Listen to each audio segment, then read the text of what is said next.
Bismillahirrahmanirrahim. Assalamualaikum warahmatullahi wabarakatuh. Pertama-tama, marilah kita panjatkan puji syukur atas kehadiran Allah Subhanahu wa Ta'ala yang telah memberikan kita semua nikmat iman, nikmat Islam, serta nikmat kesehatan. Salawat serta salam tak lupa kita curahkan kepada junjungan kita Nabi Muhammad Sallallahu Alaihi Wasallam yang kita nantikan syafaatnya di yaumil kiamah kelak. Baiklah, kami di sini akan mempresentasikan hasil kerja dari kelompok kami, yaitu kelompok 5 dengan tema pilihan kata atau biasa disebut dengan diksi. Sebelumnya izin memperkenalkan nama-nama kelompok. Saya Rinjani Aulia Firdausi sebagai moderator, Rizky Yulianto sebagai pemateri 1, Putri Ayu Rahmawati sebagai pemateri 2, Risti Aulia sebagai pemateri 3, dan Nur Aisyah sebagai notulen sekaligus editor. Baiklah, materi pertama akan disampaikan oleh Rizky Yulianto. Kepadanya, waktu dan tempat dipersilahkan. Oke, baik, terima kasih kepada moderator. Langsung saja ke penyampaian materi. Berikut adalah materi tentang diksi. Pengertian diksi. Menurut Henry, diksi adalah penggunaan kata-kata secara tepat mewakili pikiran dan perasaan yang ingin dinyatakan dalam pola suatu kalimat.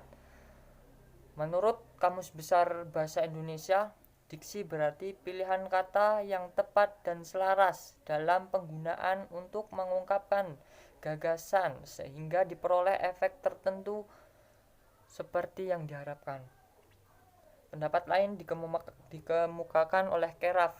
Diksi berarti pilihan kata yang mencakup pengertian kata. Kata mana yang dipakai, menyampaikan gagasan, dan bagaimana membentuk pengelompokan kata-kata yang tepat. Pilihan kata adalah kemampuan membedakan secara tepat nuansa-nuansa makna dari gagasan yang ingin disampaikan dalam kemampuan menemukan bentuk yang sesuai atau cocok dengan situasi dan nilai rasa yang dimiliki kelompok masyarakat pendengar. Baik, selanjutnya yaitu syarat-syarat ketetapan pilihan kata. Membedakan makna denotasi dan konotasi yang cermat. Membedakan secara cermat makna yang hampir bersinonim. Misalnya kata ialah, merupakan, adalah, dan lain-lain. Itu merupakan pemakaiannya yang berbeda-beda.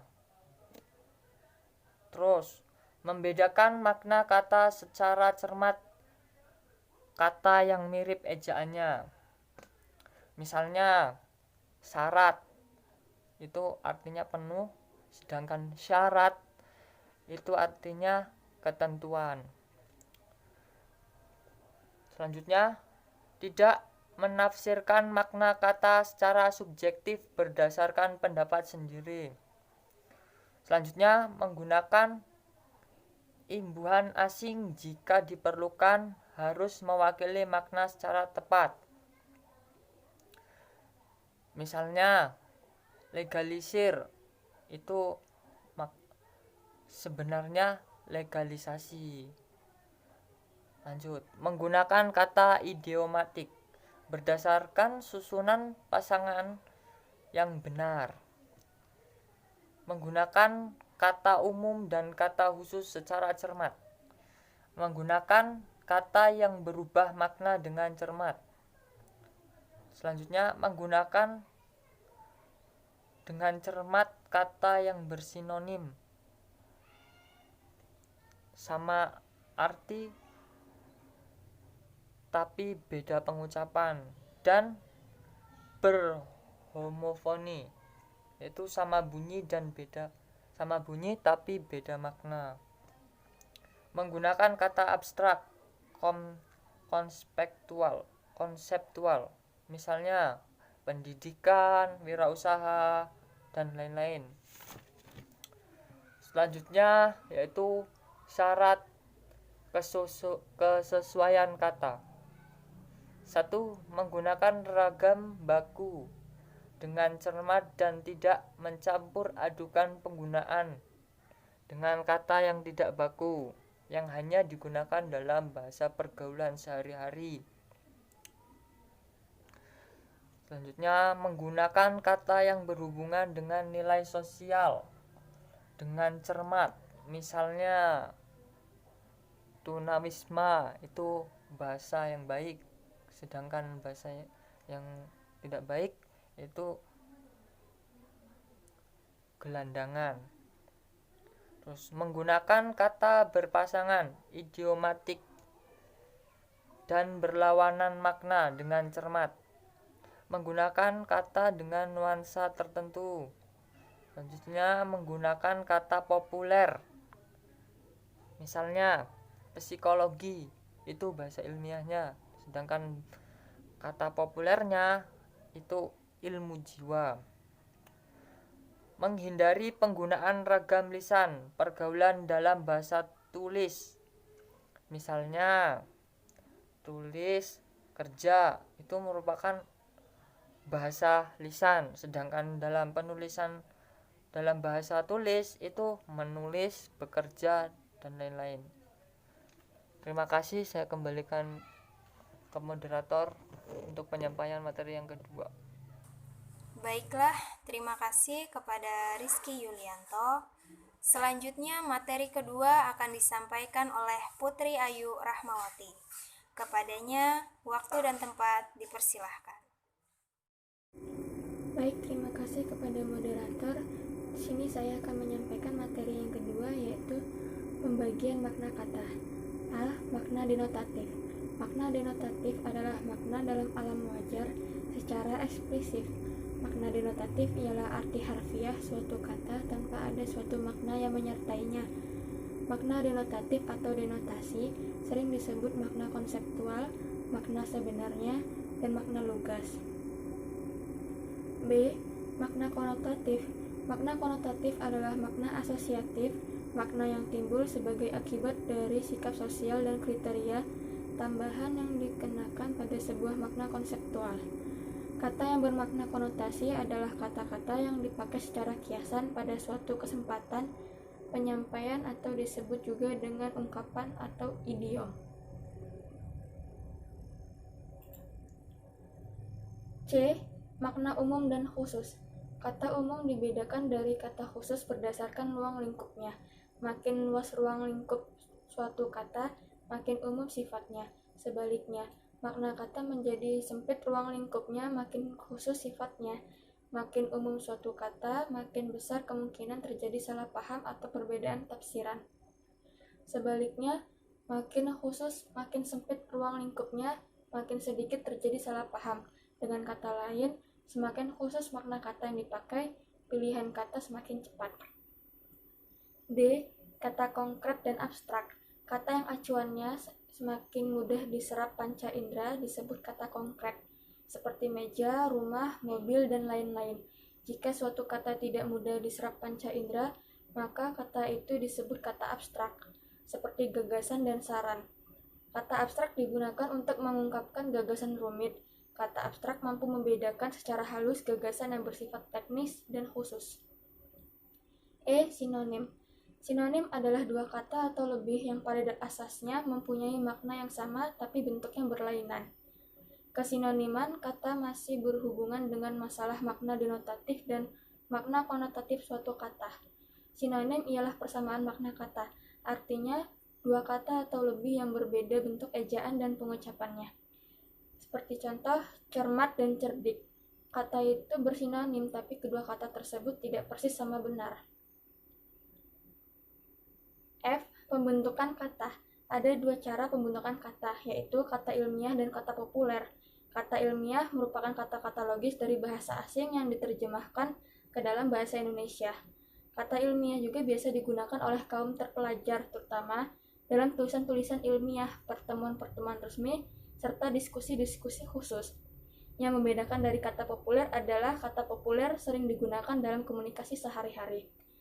Demikian materi yang saya sampaikan, saya kembalikan kepada moderator untuk menyampaikan materi yang ketiga.